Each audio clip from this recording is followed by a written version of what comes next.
मनवादी अपनी आदतों से बाज नहीं आते तो हम भी नहीं आएंगे। इस प्रदेश में जातिवाद की कहानियां हर रोज आपके सामने लाएंगे।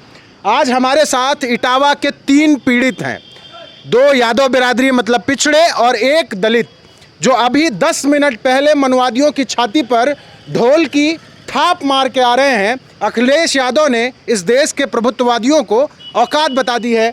ये तीनों पीड़ित आज लखनऊ आए, इनसे बात करेंगे। सबसे पहले जिनके साथ सबसे बुरा व्यवहार हुआ, इस देश के दलित पिछड़ों की हैसियत, उनकी इज्जत एक ब्राह्मणी के मुंह बराबर भी नहीं है। ये मैं नहीं कह रहा हूँ, ये घटना कह रही है। जो कुछ हुआ आप इनके मुंह से सुनिए। क्या हुआ था उस रोज, पूरी घटना क्या थी? जब हम लोगों को बुलाया गया, बाबा जी लेकर के गए, तो पहले कलश यात्रा हुई। कलश यात्रा होने के बाद पहले श्लोक की कथा होती है, तो हवन कुंड वगैरह मतलब जो संकल्प वगैरह बुलवाया जाता है। तो पहले मतलब जो है सभी को पूरे गांव में घूम करके कलश यात्रा हो करके कलश रख दिए गए। पहले श्लोक की कथा भी हो गई और हवन में जो बुलवाया जाता है वो सब कुछ बुलवा करके और पूरी व्यवस्था हो करके और घर पहुंच गए। कमरे में जब पहुंच गए, कमरे में इसके बाद जो है 10 बजे के लगभग उन्होंने कहा भोजन के लिए। तब तक चुक चुक होने लगी कि मतलब ये लोग अहीर हैं। तो जब वहाँ खाना खाने गए तो बाबा जी ने ये कहा कि भाई आप ये बताइए कि आप लोग बिरादरी कौन है। तो हम लोगों ने बताया कि मतलब जो है अहीर हैं, यादव हैं। तो बोले कि नहीं, इन्हें अग्निहोत्री बताया गया। तो हमने कहा अग्निहोत्री वगैरह तो ये जाने गुरुजी, हम यादव हैं तो हम जानते हैं। बोले तुम तिवारी बता रहे हो। तो हमने कहा तिवारी का मतलब जो है ये है कि जो हमने कंठी ली तो वो तिवारी हो या कुछ वो हमारे गुरुजी थे वो तिवारी, इसलिए मतलब जो है पुनर्जन्म के हिसाब से हमने कह दिया होगा आपसे। लेकिन हम जात के, हमारा जन्म यादव के यहाँ हुआ। तो उन्होंने मतलब जो है कहा कि अच्छा यादव होकर के गद्दी पे बैठे हो, हमारी भाभी से कहा जो है तुमने संकल्प करवाया, पैर छुलाया। जब उन्होंने कहा मतलब जो है पैर छुलाया, तो हमने कहा पैर किसी से नहीं छुलाते हैं, ना छुआया है आदमी। बोले कि नहीं चलो। और उन्होंने मतलब जो है फिर इतनी बात में खाना आना तो ऐसी तैसी में गया। सभी लोगों को मतलब जो है फिर आचार्य जी से हमारे पूछा और उन्होंने रात भर फिर टॉर्चर किया, रात भर मारा पीटा कि तुम अहीर होकर के ब्राह्मणों के गांव में कैसे आ गया। 103 देरी है और इस गांव में कैसे ही हो गई हिम्मत। तो हमने कहा बाबा जी से भाई पूछिए। बाबा जी लेके आए, पप्पू बाबा लेके आए और ये पाठक बाबा ये लेके आए। तो अब मतलब उनसे पूछे जा करके क्यों लेकर के आए। तो बोले वो क्या जाने बाबा आइया मतलब जो है। और इसी तरह से उन्होंने बहुत हमें टॉर्चर किया, रात भर मारा। इसके बाद जो है सुबह उन्होंने मतलब जो है उस हमारी चोटी काटी और उसके ब्राह्मणी के चरणों में नाक गरवाई और इसके बाद उन्होंने मूत्र से पवित्र किया कि बोले अब तुम पवित्र हो, अब जाओ। मूत्र से? जी। और बोले कि ये सच्ची बात है जी। और उन्होंने कहा कि अब जाओ, अब तुम ब्राह्मण मतलब हो या कुछ भी हो, अब जाओ। जाते समय उसमें वीडियो में देखना जयकारे लगा करके गाली देते हुए कि बहुत मतलब शब्दों का। अच्छा, उस वीडियो में वो कह रहे हैं कि आपको कह रहे हैं कि ये चमार है। मैंने वो वीडियो देखा। जी। उसकी क्या कहानी है? वही मतलब तो हमने कहा कि नहीं हम यादव हैं, चमार नहीं, हम यादव हैं भैया। चमार भी होते तो क्या दिक्कत थी? कथावाचक, जो कथावाचक है उसका संबंध नहीं है। वो ऐसे मतलब जो भाषा शैली का प्रयोग कर रहे थे कि हम कह नहीं सकते हैं आपसे, वो उस भाषा में, उन लोगों की भाषा में हम आपसे कुछ नहीं कह सकते। अच्छा, आप भी साथ में थे। देखिए ये वही है जिनका हारमोनियम तोड़ दिया गया। और ये चेहरा दिखाइए, जरा दिखाइए। ये चेहरा ऐसे था पहले, ये मारने के बाद हुआ है? मारने के बाद। ये देखिए ना, ये इस देश के सवर्णवादी मनवादी किस मानसिकता के हैं, ये चेहरा देखिए। गलती क्या है? जिस बिरादरी का, जो बिरादरी कृष्ण की वंशज कही जाती है, वो उन्हीं की कथा कहने जाए तो उसका ये हस्र किया जाता है। और तो और ये सबसे यूनिक चीज़ है। आज तक कोई मुख्यमंत्री हो जाए तो गंगा जल छिड़क कर आवाज़ साफ कराते हैं, लेकिन आजकल कोई भागवत कहने लगे तो मूत्र छिड़कवाते हैं। क्या मामला है पूरा? मैं आपको एक चीज़ दिखा रहा हूँ। ये आपका आधार कार्ड है, देखिए ये मुकुटमणि आप ही हैं जी। ये आधार कार्ड जो दिख रहा है इसमें लिखा हुआ है मुकुटमणि अग्निहोत्री। ये उन्होंने मेरा आधार कार्ड ले लिया। हाँ। और ये कहीं छपवा लिया, अग्निहोत्री नहीं है। मेरा आधार कार्ड ये पड़ा हुआ है। दिखाइए, मैं यही दिखाना चाहता हूँ। मेरा आधार हाँ। कार्ड ये पड़ा हुआ है, मुकुट सिंह लिखा हुआ है। हाँ। और इसी को उन्होंने पहले हमसे आधार कार्ड ले लिया। हाँ। उन्होंने फोटो खींच करके ये जन सेवा केंद्र वगैरह पे कहीं बनवा लिया है। देखिए ये लाइव देखिए, ये कैमरे पे दिखाओ, जब तक फोकस ना हो जाए। मैं पकड़े हुए हूँ, दिख रहा है?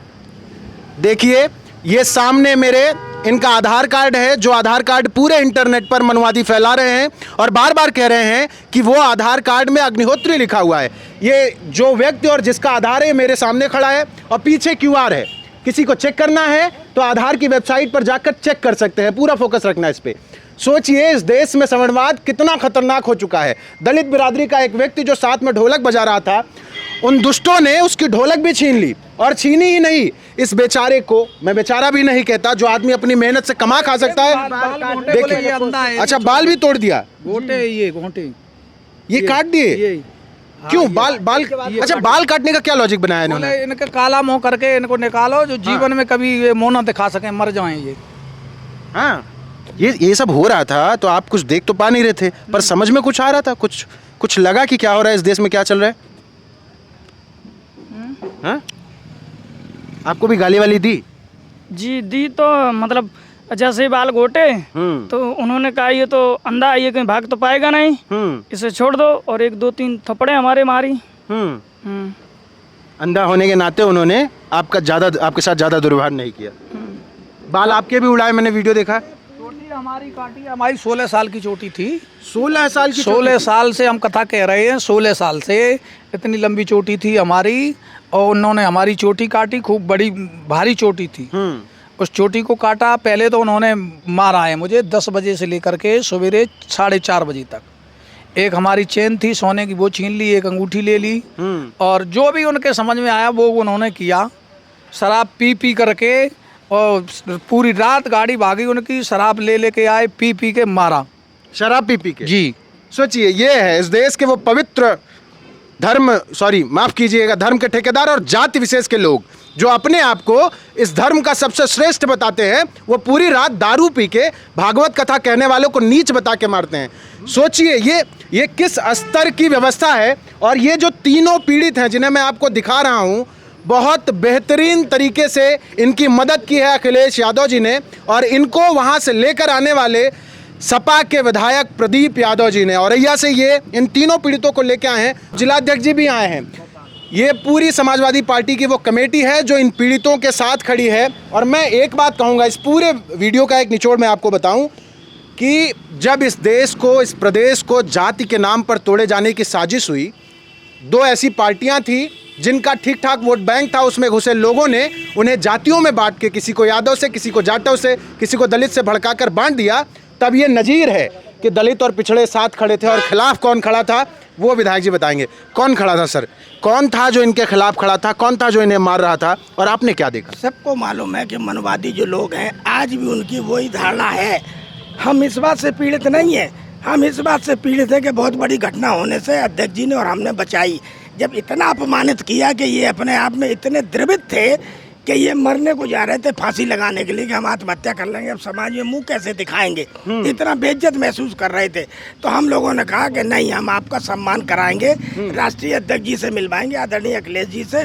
आप ये कतई मत सोचो, आपसे ज़्यादा बाबा भीमराव अंबेडकर के साथ अपमान हुआ, गांधी जी के साथ अपमान हुआ। गांधी जी के सर पर तो लेटरिन की डलिया तक रख दी गई थी। अंबेडकर साहब को क्या क्या नहीं कि झेलना पड़ा, तब उन्होंने जाके समाज की लड़ाई लड़ी। तो आपको समाज की लड़ाई लड़नी है, इन बातों की चिंता मत करो। तो यही हमने अध्यक्ष जी ने समझाया, तो ये लोग मजबूत हुए, तब यहाँ लाके राष्ट्रीय अध्यक्ष जी से बात कराई। अब इन्हें जब उन्हें सम्मानित किया तो अब इनका कुछ दर्द कम हुआ। तो इसलिए हम राष्ट्रीय अध्यक्ष जी को बधाई देते हैं कि उन्होंने इन लोगों को सम्मानित किया और विधिवत सबके सामने किया। और भूर हम उनकी प्रशंसा करते हैं कि पीडीओ को मजबूत करने का काम अगर उत्तर प्रदेश में कोई पार्टी है तो वो राष्ट्रीय अध्यक्ष जी अखिलेश जी की समाजवादी पार्टी। जिला अध्यक्ष जी, आपसे बस एक सवाल कि क्या आपके ज़िले में या आपके आसपास के ज़िले में अब ये आज़ादी से भागवत कथा कह पाएंगे कि नहीं कह पाएंगे? क्या लगता है आपको? देखिए, पीडीए समाज एक हो जाएगा, इनको कौन रोक लेगा? आबादी में पीडीए 90% है। ये तो वर्चस्ववादी लोग हैं, उन्होंने अपनी मानसिकता ऐसी बना रखी है कि अपने आगे किसी को कुछ समझते नहीं है, अपने आगे लोगों को गुलाम समझते हैं। मैं तो पीडीए के लोगों का आह्वान करूंगा कि आप अपने ही लोगों को बुलाइए, अपने लोगों से कथा कराइए। जो आपको स्वीकार करता है उसी से कथा कराइए, उसी के यहाँ जाइए। चलिए, जिलाध्यक्ष जी को बहुत बहुत बधाई। एक आखिरी सवाल, आपका नाम लेके इंटरनेट पर बहुत सारी खबरें चल रही हैं कि आप हिस्ट्री सीटर हैं।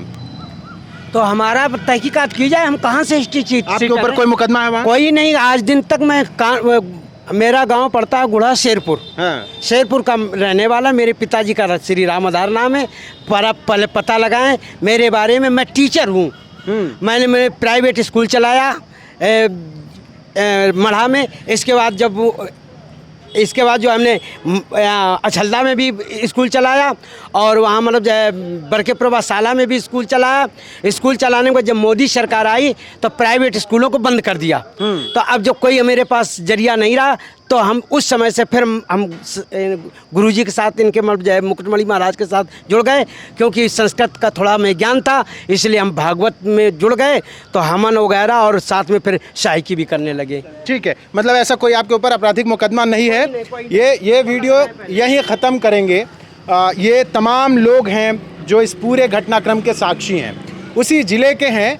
और सोचिए कि जब कौशाम्बी में एक बच्ची का बलात्कार होता है, पाल समाज की, पिछड़े समाज की बच्ची का, तो जो अपराधी था, जो ब्राह्मण था, उसको इस प्रदेश का उप मुख्यमंत्री जाति देख के जेल से छुड़ा लाता है। लेकिन जब ये पीड़ित हैं तो अभी तक किसी मुख्यमंत्री, उप मुख्यमंत्री ने एक वीडियो जारी नहीं किया है कि तुम लड़ो, हम तुम्हारे साथ हैं, क्योंकि तुम भी कट्टर हिंदू हो। हिंदुत्व का बाजार सजाए हुए लोग कितने खतरनाक हैं, उनकी साजिश को समझिएगा।